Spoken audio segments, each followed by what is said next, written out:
AI is often framed as the future of progress, but what fuels this revolution? Behind every data center, semiconductor, and AI model lies a hidden world of resource extraction, geopolitical power struggles, and environmental destruction. In this episode, we dig into the raw materials powering AI, from rare earth mining to data centers sucking up water in drought-prone regions. Experts Özden-Schilling and Tamara Neese reveal the true cost of AI's rapid expansion, its human and ecological toll, and why the conversation on sustainability must move beyond carbon footprints to the messy realities of global supply chains.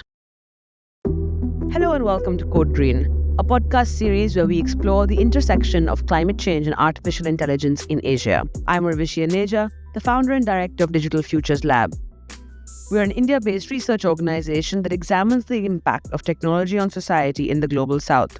Through evidence-based research, systematic foresight, and public engagement, we work to realize equitable, safe, and sustainable digital futures for all.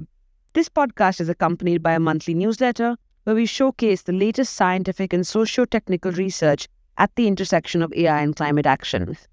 You can access both the podcast and our newsletter at codegreen.asia. This podcast is supported by Earth Venture Foundation, a not-for-profit initiative that supports scientific research to advance climate action. Our guests today are Tamara Neese and Özden-Schilling. Tamara is the Director of Data and Society's Climate, Technology and Justice program. Her current work focuses on community and worker resistance to the expansion of data and energy infrastructure and policy-driven sustainability measurement practices. Tom is Assistant Professor of Sociology and Anthropology at the National University of Singapore. His current research examines the emergence of new critical minerals exploration and research and development initiatives in Australia, Malaysia, and the American Mountain West.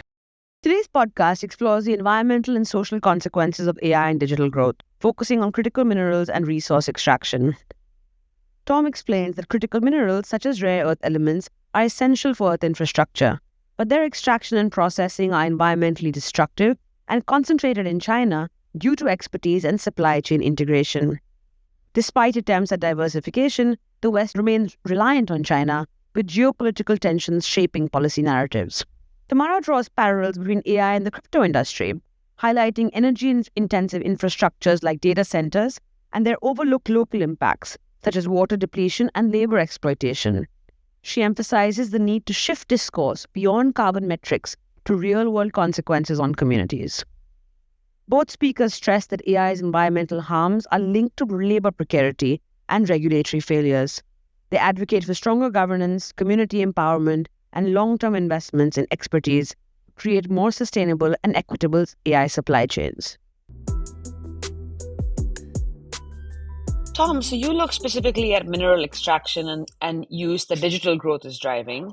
And for our listeners who might be new to this conversation around critical minerals and raw earth extraction, could you break down some of the theory on critical minerals? What constitutes rare earth elements and critical minerals? Where are they coming from? And especially in the context of energy transitions and digital growth, where are they being used? Certainly. So the notion of critical minerals is actually kind of like a World War II, maybe Korea War planning term put together by the U.S. government. It's taken on a different life nowadays, but it essentially refers to any kind of mineral that is going to be like totally necessary for the continuance of a particular industry. In World War II, this was things that like made steel stronger, like vanadium. But it was usually something that was articulated as part of like a kind of weapons building program. And a lot of the policy instruments that have come together to build different kinds of supply chains around critical minerals in the 2020s are also defense programs. The Department of Defense sponsors a lot of programs around the world that are now actually kind of being dismantled because of the Trump administration, but I can get into that a little bit later. But rare earth elements, they're basically like the bottom elements on the periodic table. Like they're very, very heavy. They have kind of funny sounding names.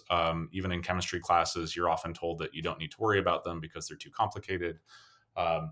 And the thing that's important for understanding how they fit into the contemporary context is that they're very, very difficult to process. Even though they have the word rare in their name, they're not actually rare. They're rare in the sense of rarefied.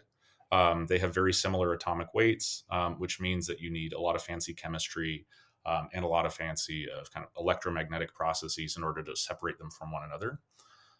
And for the second half of the 20th century, they were almost exclusively mined in the United States in a big, quite dirty mine called Mountain Pass in California.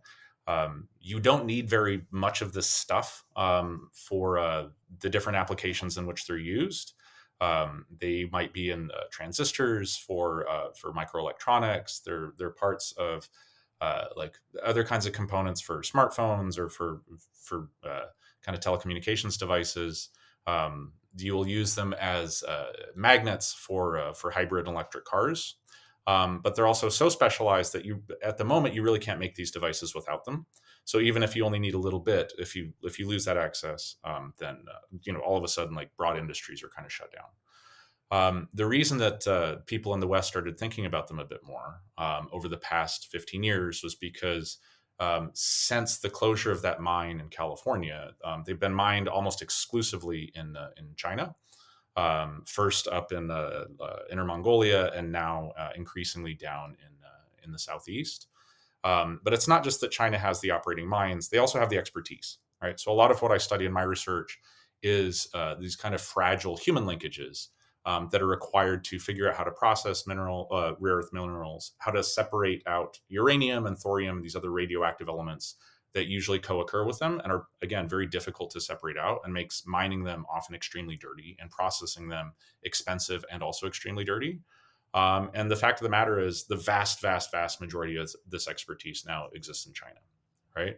So they're critical in the sense that not only is accessing them in a kind of economic way challenging to do, but doing anything with them requires a tremendous amount of expertise, which up until very, very recently, the US simply stopped investing in.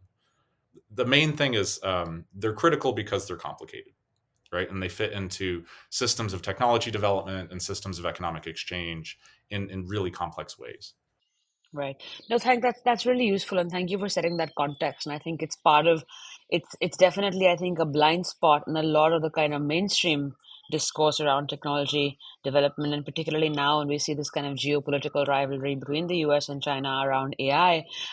This seems to be a really pertinent point that hasn't made, or at least to my understanding, hasn't kind of appeared in the mainstream discourse around technology development.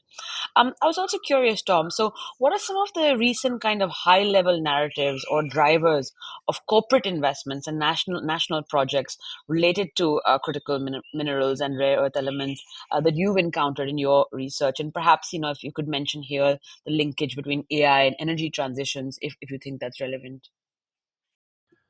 Yeah, that's a great question.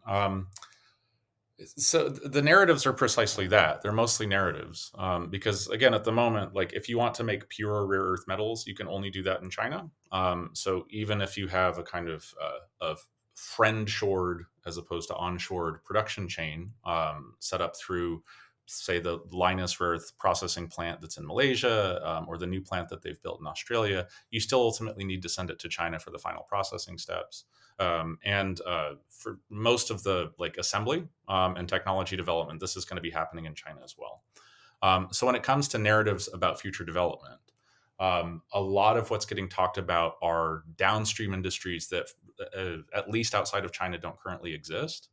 They are going to be integrated with the manufacturing of computer chips, including very specialized computer chips like the NVIDIA ones that are crucial for the training of AI models.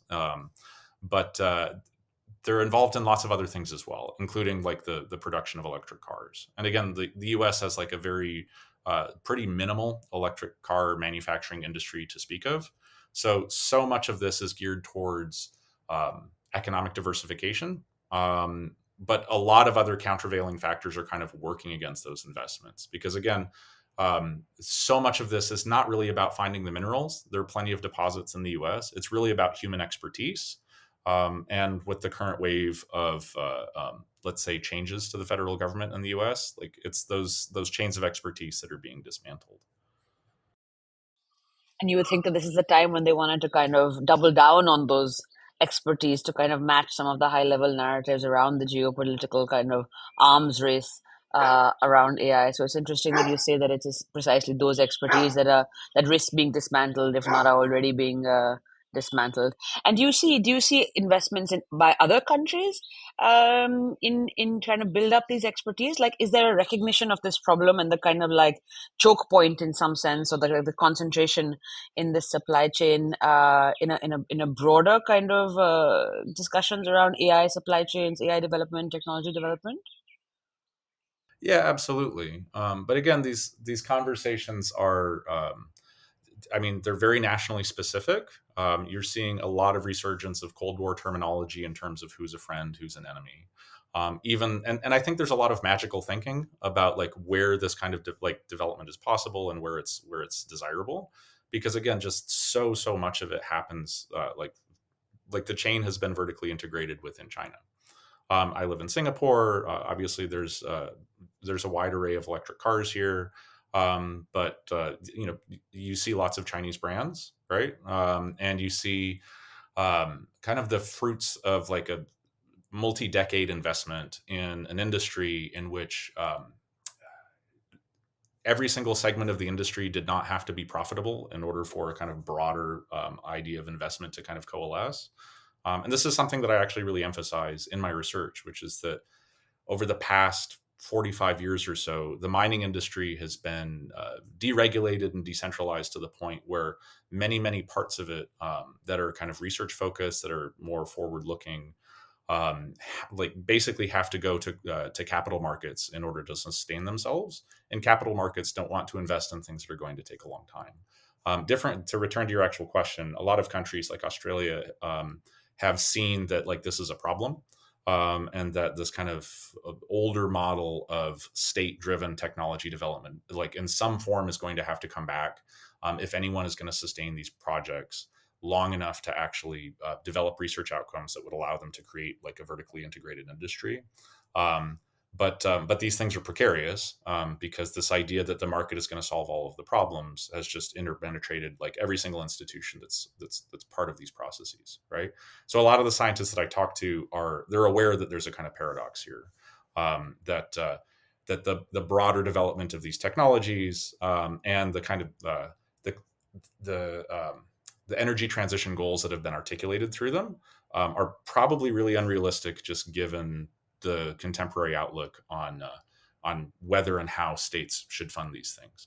I think the U.S. has had a lot of interesting things in place, and I know that you're going to ask some questions later about the sort of like on the ground impacts of some of these projects, and those are messy, and I have some ideas for like how those might be dealt with in a productive way. But I think it's so many of the processes that I'm looking at, just to wrap up, are situations in which there's a very long term complex technological problem that's dealing with the rhythms of the market and the rhythms of extreme political polarization, and long term investment. Like, they're just not possible under those circumstances.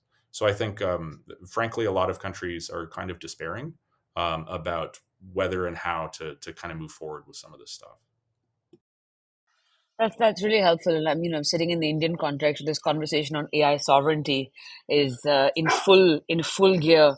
It really strikes me, uh, just how odd it is in some sense that some of the points that you're mentioning do not feature at all in that kind of mainstream narrative that we see. And like you're saying, it's a lot of magical thinking and a lot of narratives as well that kind of consume kind of public imagination and the imagination of policymakers as well.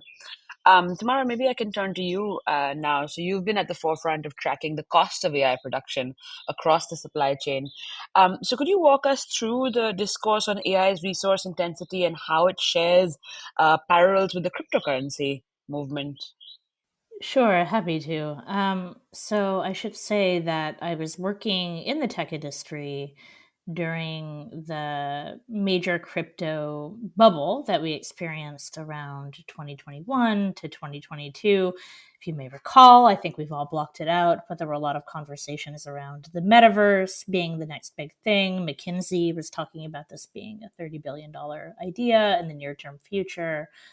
And a few of the arguments around Bitcoin had to do with the energy demands of the technology, necessitating the construction of new renewable energy infrastructures.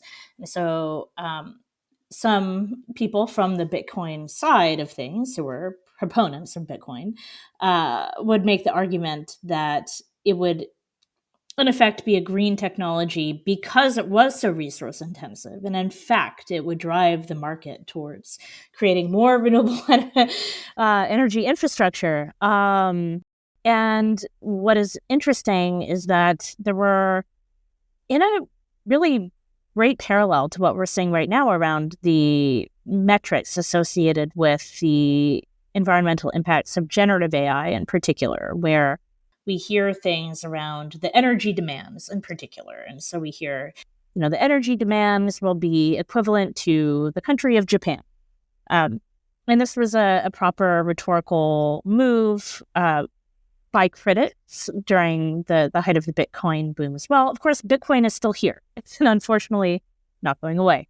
And I think the other important thing to note is that the infrastructures that were popping up during the Bitcoin movement and during the time when things like NFTs appeared to be, valuable in some way. And I think we've fallen quite far away from the kind of Ethereum conversations that really were dominating the tech press in like 2021, 2022. And I think that's the other problem, is that not only do these hype cycles come and go fairly quickly and people forget, but the infrastructures and the ways that landscapes are being remade and the effects on the people living near these infrastructures are not changing. So there have been many articles looking at the impacts of Bitcoin operations, Bitcoin mining operations, and their relationship to energy infrastructures and their effects on people in places like Texas,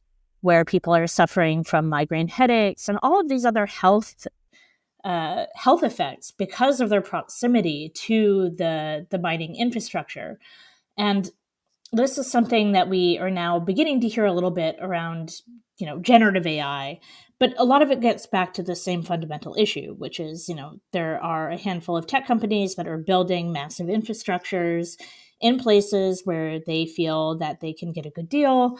And so the impacts to the people who are immediately in that area are not being considered in the assessment of things like carbon emissions. And so something that I've noticed, particularly from speaking with a lot of developers and people within the tech industry, having worked there myself, and also I would say in my current role working in the policy world, particularly, for me, I'm based in the US and a lot of my focus is on US policy because of my my particular day job. But thinking about how these very abstract frameworks for evaluation, or if you're comparing one model versus another, it doesn't really get at anything beyond the metrics, right? You're just sort of looking at what is the energy cost, what is the, the carbon cost, maybe what is the water cost. But that feels very detached from these other lived, embodied experiences that people are having in specific locations. And, this is something that I think I hope that we can do a better job of addressing than we did with a lot of the Bitcoin discourse. Ara, could you give an example of what that might be? Like what some of these the lived experiences of people being impacted by these projects, just to kind of add some texture to it so our listeners can also maybe imagine what we're talking about? Absolutely. So, I think right now data centers are really dominating the conversation when we're thinking about what are the material impacts of AI systems. And to be sure, data centers are not a new thing. And many scholars and many critics have been talking about data centers as a source of power for tech companies and an environmental problem for many years. But what is interesting is that there are a lot of impacts to different communities that are not easily traceable. They are not necessarily the forms of data that are going to even be reported by tech companies that are attempting to be more transparent. So you might have a data center, for example, that is taking up a lot of water, particularly in a drought-stricken area. And this has been the case in places like Arizona, as well as in Utah. And this is also why there have been a lot of movements against data center expansion. But even beyond the kind of immediate effects of the data center itself, there are the larger questions of financial impacts to a community through things like subsidies. So tech companies get a lot of tax breaks for building data centers in particular locations. And so what happens to communities that are losing that tax revenue? There are questions about land ownership, so the use of, in the US particularly, eminent domain to construct data centers in places. And even right before Joe Biden left office, he did issue an executive order about building data centers on federal lands. And so, and this was all, of course, set up. And going back to Tom's point about geopolitics and the relationship to this, fear of China, like the entire EO was sort of framed in this way. But beyond that, there are also other, human rights impacts related to housing displacement, labor displacement. What happens when you take land that would have been used for agriculture and turn it into a massive data center? What happens when the noise pollution or air pollution ends up impacting local residents who get asthma because of their proximity to the diesel backup generators that are used at data centers? So I think on the data center side, there's a lot. But then I think part of what I'm trying to avoid right now is that data centers have become the hot topic in the policy world, but they are also not the whole story. And I think looking at the full supply chain, so bringing in the work on mining and critical minerals and resource extraction in general, but then also the manufacturing side. And so I was heartened to see that The Verge recently had an article, and The Verge is, a major sort of tech publication that's very Silicon Valley focused. And they had a story on the history of electronics manufacturing and chip fabrication in Silicon Valley, specifically looking at the effects on immigrant women workers who were predominantly Latina or Asian immigrant women who were working in the semiconductor industry and experienced miscarriages and ended up getting cancer and gave birth to children who had disabilities. And of course, their employers were not willing to take responsibility for any of this.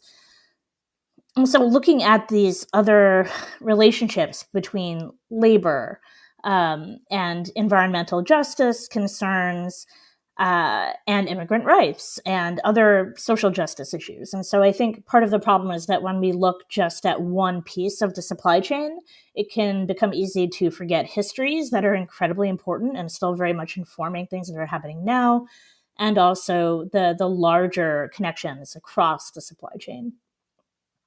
Thanks, Tamara. I think the labor part of it that you mentioned towards the end is also something that's so overlooked in these conversations, right? Like who are the actual people who are engaged in these activities, and what are the consequences for them?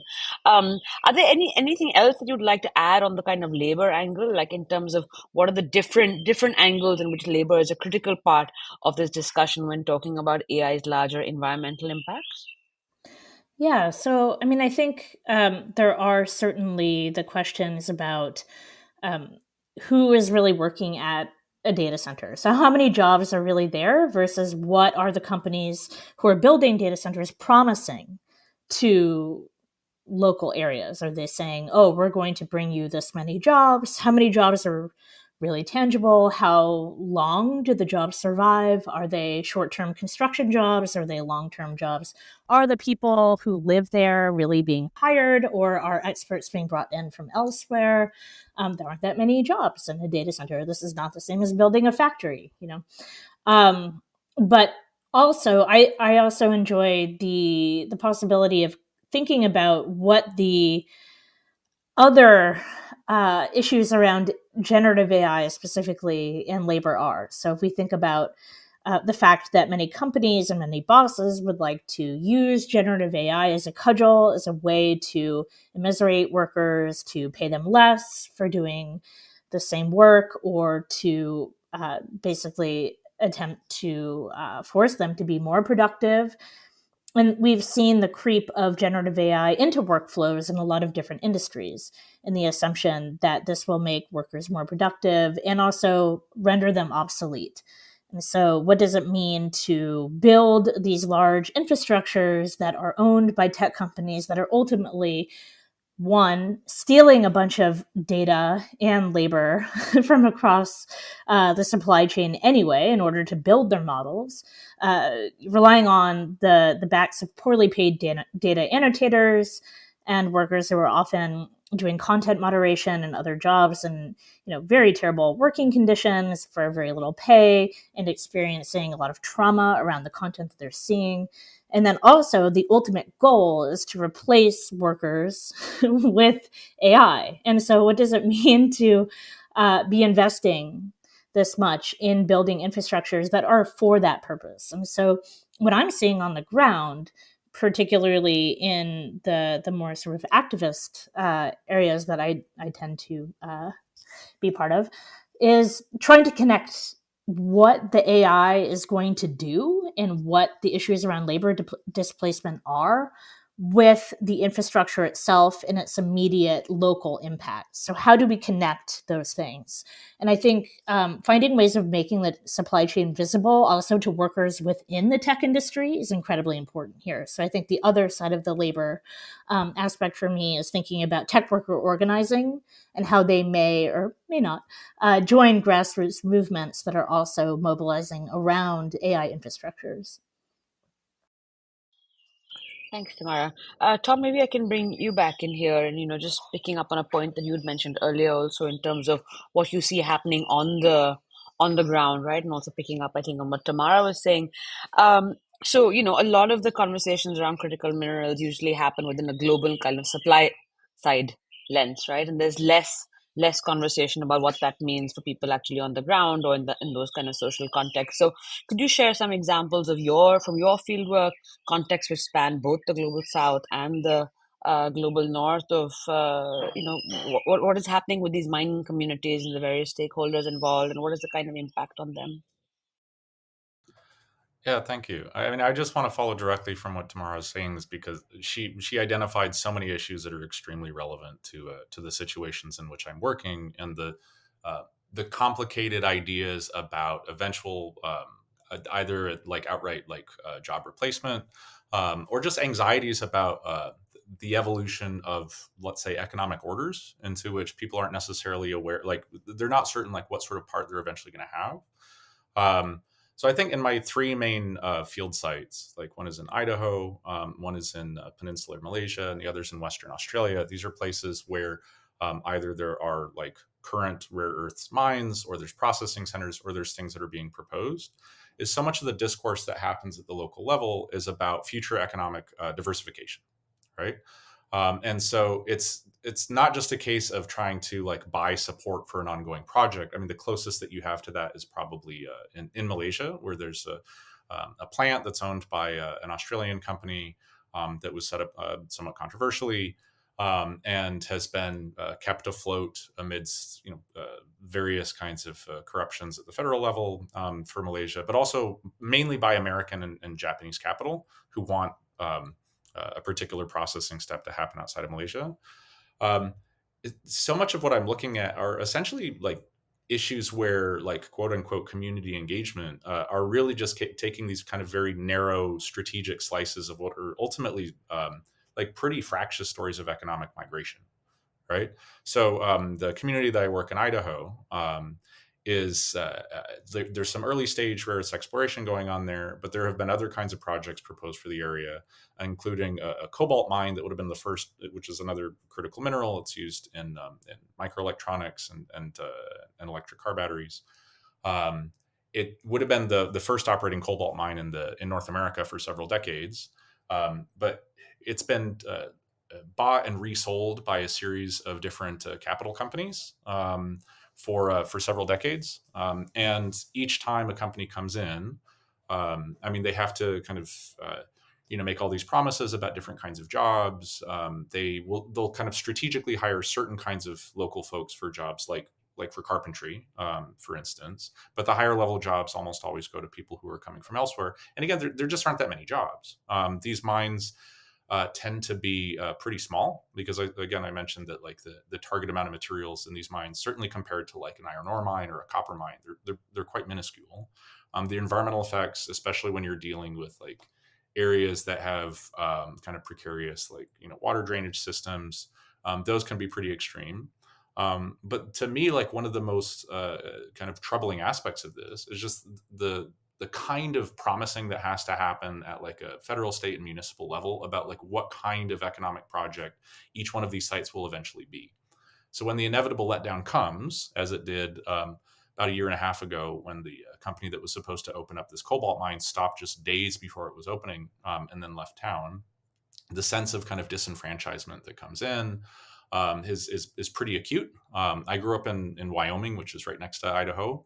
And seeing the kind of collapse of the mining or certain parts of the mining economy there, I think is kind of inextricable from the sense of uh, uh, political cynicism that you can encounter in a lot of rural areas where economic migration is a really, really fraught topic, and where like giving people these sorts of fantasies of integrated economies, of a lot of what Tamara is saying really nicely is about the ways that people are imagining their roles in these larger technological systems. And I feel like if those roles are being articulated in a way that's, sometimes disingenuous, but otherwise just kind of hopeful but not realistic, then it really like deepens the sense of divide, right? So this idea that like integrated, sensitive, like well thought out technological development is possible, I think a lot of the people in the communities where I work are moving further and further away from any kind of belief in that. And in Western Australia, the situation is a bit different, primarily because the state is still really, really wealthy. It's still extremely successful at like a very kind of rudimentary sort of extraction, in the sense that since the early 1960s, it's made almost all of its money, and it's contributed like this massive proportion of Australia's overall GDP just by exporting rocks directly to China for processing. There's no steel manufacturing, there's no downstream industries, and there's both kind of structural and ideological forces that kind of oppose that. And the ironic thing is, now that the Australian government is trying to invest in these systems, in a kind of small, sort of haphazard way, they're trying to invest in new kinds of training, in pilot research sites that might eventually allow people to like build businesses that would kind of attend more to this downstream development. The vast majority of the people who are working in those programs are migrants, right? Because these are people who are interested in pursuing advanced degrees. They're people who already have technical competencies, and then they're showing up during a period where, obviously, being like a person of color in Australia has always been a complicated process. But I think there's such a pushback against migrant labor and migrant expert labor right now, that it's become kind of yet another sort of stumbling block towards this more kind of this dream of a diversified economy, that would provide people with more choice, right? With more kind of agency to push back against this brute force extractivism that you see in the iron ore fields up in the northern part of Western Australia. And so I think more and more, like as people are getting locked into these like pretty limited roles, like they're being sold this notion of like an expansive role in a sophisticated, technological system. It's globally interlinked. There's a lot of promise of mobility there. The fact that the actual roles are getting shrunk and shrunk and shrunk, I think is again, it's generating a tremendous amount of political cynicism. And it's also making a lot of the kind of like concrete development choices around like, okay, like, are we gonna build this mine in this way? Are we gonna support this project, which might not immediately turn a profit, but could like be good in the long term? Like, putting a lot of money into research for like recycling electronics, for instance. I think it's kind of simplifying the sense of choice around these into like a kind of like very cynical fait accompli. Um, and yeah, it's very much related to what Tamara's describing for these forms of data, and also just forms of labor that like fall out of these kind of macro level equations about like what's at stake in the development of yet another data center. What you're saying also reminds me, I mean, slightly on a tangent, also reminds me of some research that we've done in the Indian context, not looking at the environmental impacts, but looking at the kind of data annotation, supply chains, and where that labor was coming from. And it really struck me as you know, it really what's really stood out for me is that a lot of the data annotation work was actually being done by engineering students who'd been to like some of the top universities in the country, and they've had to kind of study for years and years to get into these colleges. Their families have taken loans. It's a matter of great prestige to get into these universities. But then they're not able to actually get any jobs in the so-called AI industry. So doing this data annotation work was like the closest they could get to that industry and like feel like they're kind of part of it. And at the same time, there's this kind of narrative around data annotation work, creating employment for low-skilled labor, etc. But when you look closer, it's not low-skilled labor. It's very qualified engineering students who are doing this work. And now with something like generative AI, that industry is also changing so fast. And like, do you really need these labeled data sets? So can and so their work, the nature of their work is changing as well. So, I mean, in a slightly different space, so not related to environment, but I was just thinking of what's happening in the kind of data labor context in India, at least. But anyway, to come back to the environmental context, Tamara, you've also done a lot of work around kind of participatory methods, right, to assess AI's environmental impacts, which hopefully help move away from just that kind of top level metrics conversation that you were talking about. So I'd love to know a little bit more about what that kind of what do those participatory methods look like? How feasible are they? How can we kind of transplant them to other contexts? Well, I think, going back to what Tom was saying as well, I think there's a danger in holding up stakeholder engagement or participatory methods as a solution to what is really a power problem. And so we found this through some of the research that we were doing in my lab, the Algorithmic Impact Methods lab, where the idea was that we would engage impacted communities in the evaluation of particular AI systems and bring in the people who are most likely to be impacted and who are the most vulnerable to these systems in order to really go through a process of community red teaming. So where red teaming usually happens within tech companies and is performed by engineers who are testing systems, trying to break them in order to create guardrails for things like AI models. We were employing the expertise of the people who are going to be impacted, recognizing them as experts in their own right, and then hopefully taking some of that information back to technical teams in order to maybe make products slightly less harmful. But I think what we found is that is really not a great position for researchers to be in, but that is really the dynamic with a lot of regulation attached to also the EU AI Act, which calls for stakeholder engagement as well. And so thinking about the ways that tech companies rely on communities who are potentially going to be harmed by their products to then rubber stamp them and say, and then the company can say, hey, we've talked to the community, we've met with them like twice, and they're okay. But I do think what we're seeing right now is that in a lot of cases, and I'm obviously, based in the US, so a lot of my direct field work is going to be US based. But I think what's really important is to look at the specific location. And that even within the US, there's a lot of different kinds of dynamics that are happening at the state and local level.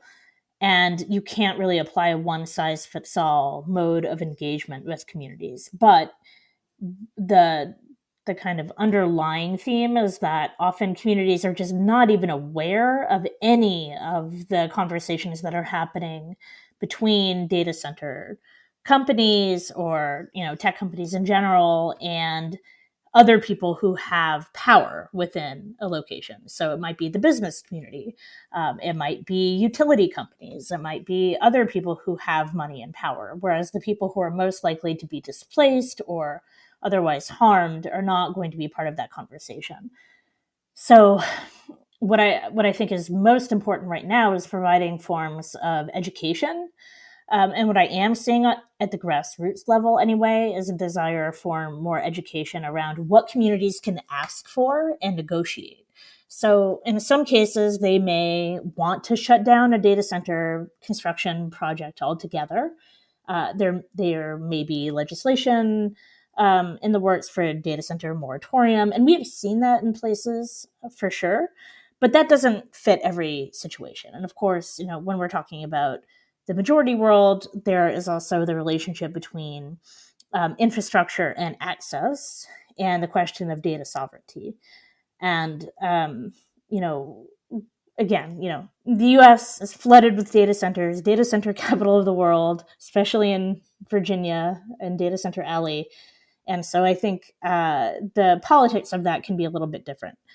But I do think having the ability to actually have people there who are engaging community members and helping bridge relationships between community members and the other people who are kind of making decisions around them, even if it is not the tech company itself. So how do you get people to actually take seriously the communities that are often disenfranchised? And this is like an ongoing political problem. This is not unique to AI by any means. That's really interesting. I mean, I think even this idea of, supporting communities with the tools or the knowledge that they need so that they can make those demands or ask those questions of these data center projects beyond just like should there be one or not. Like, let's say there is one, but even then, what could be those demands, or what could be the ways that communities could negotiate?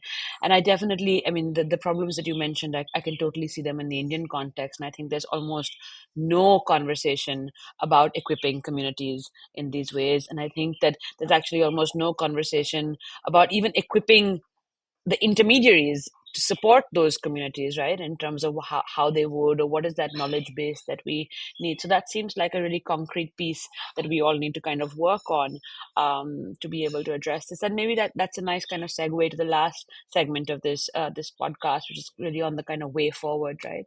Especially for the global South, the global majority world.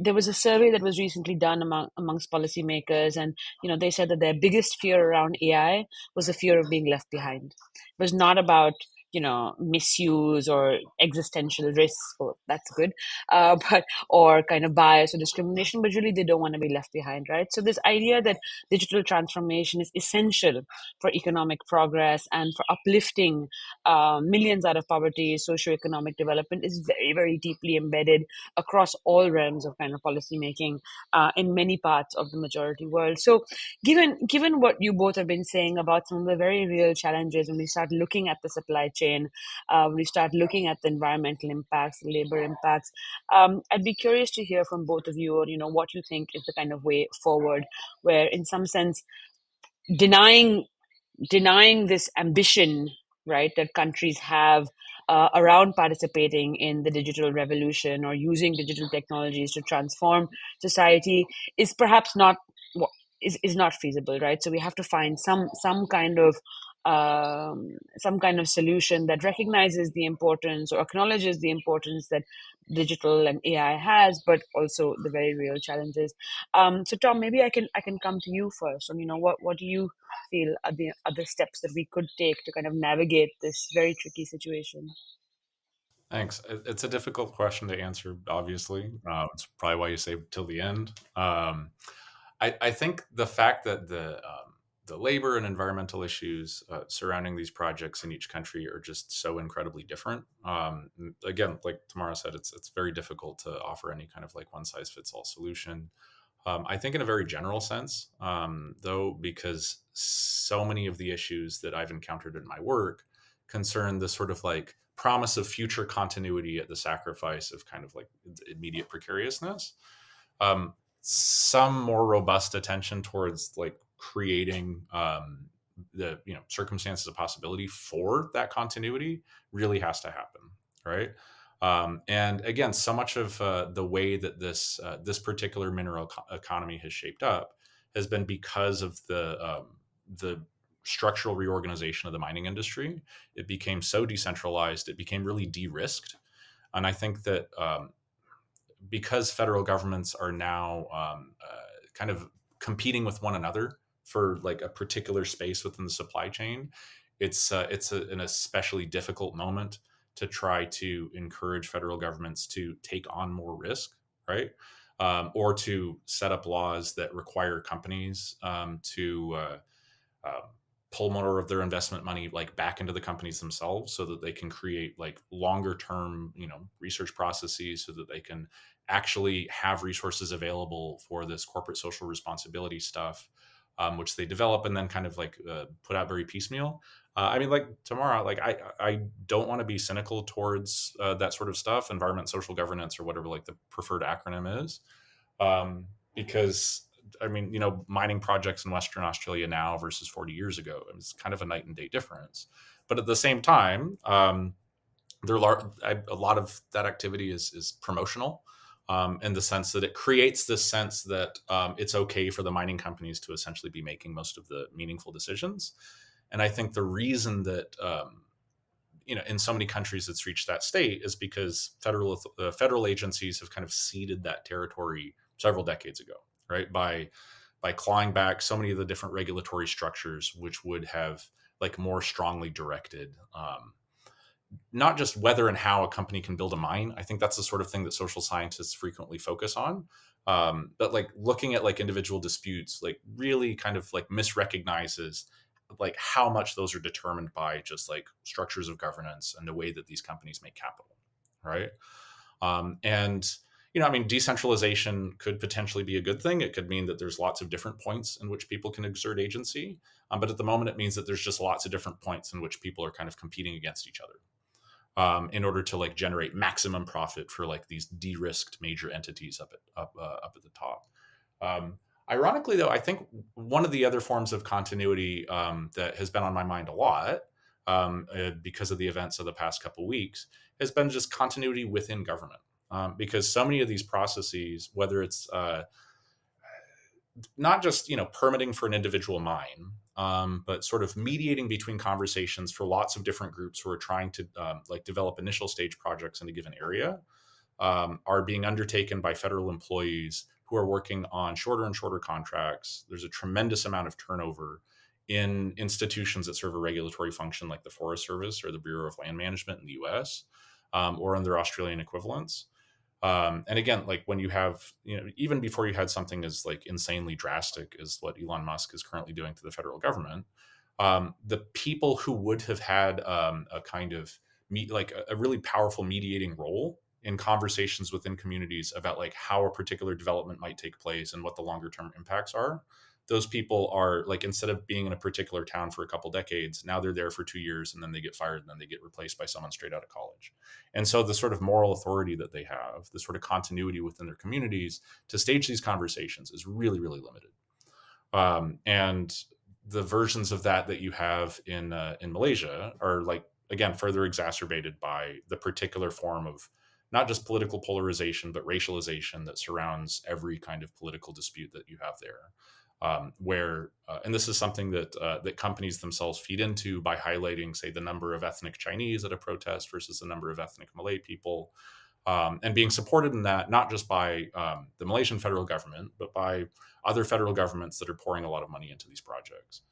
So, I mean, I realize this answer is a lot more vague than what I know that like Tamara is like capable of saying on these kinds of topics.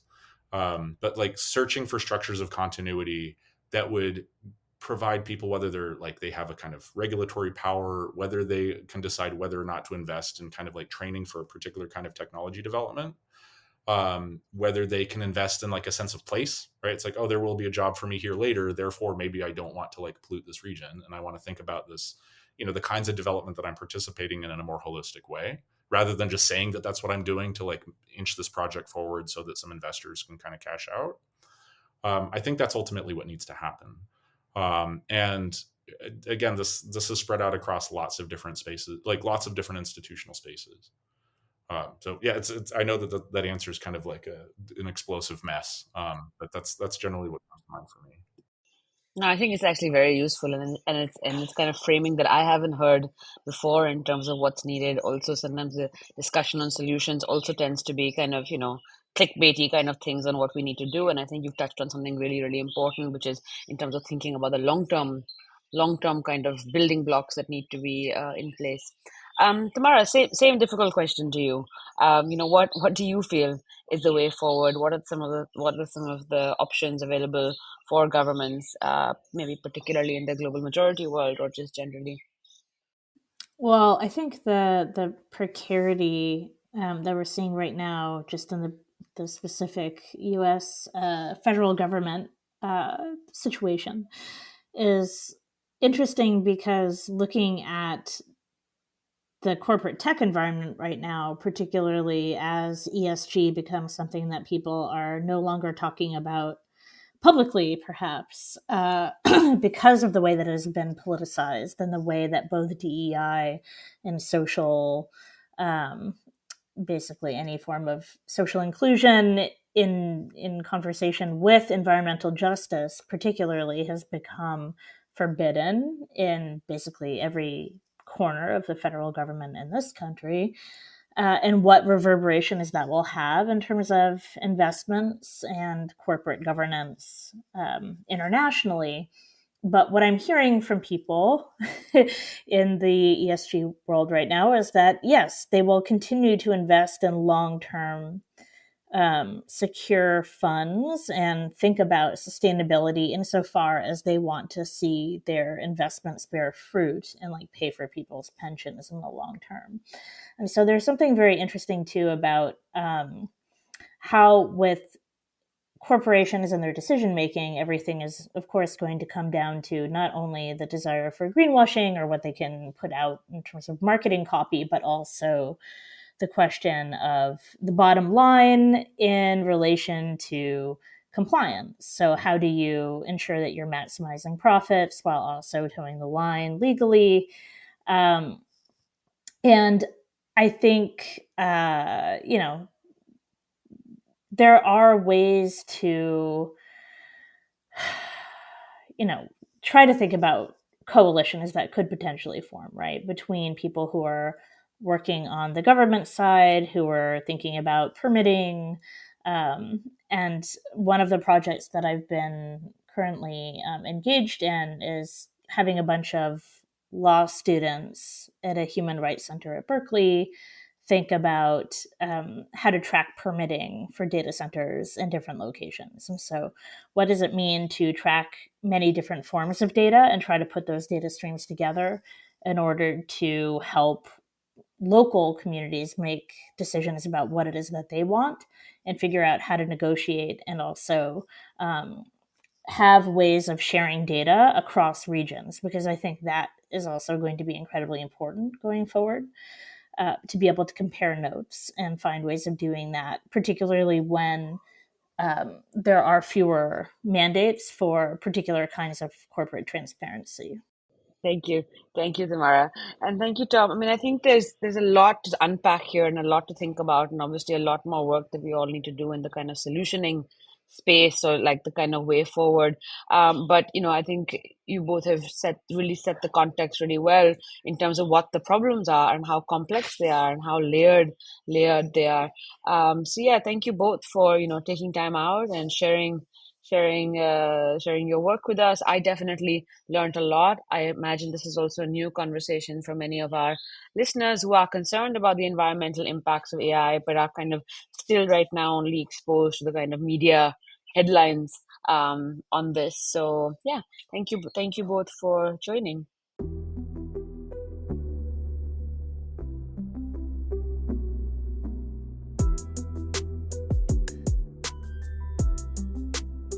Thank you for tuning into today's episode. We'll be back next month with more conversations at the intersection of climate change and artificial intelligence in Asia. Don't forget to subscribe and do sign up for our monthly newsletter at codegreen.asia. I'm Ravishya Neja, and on behalf of Digital Futures Lab, thank you for listening.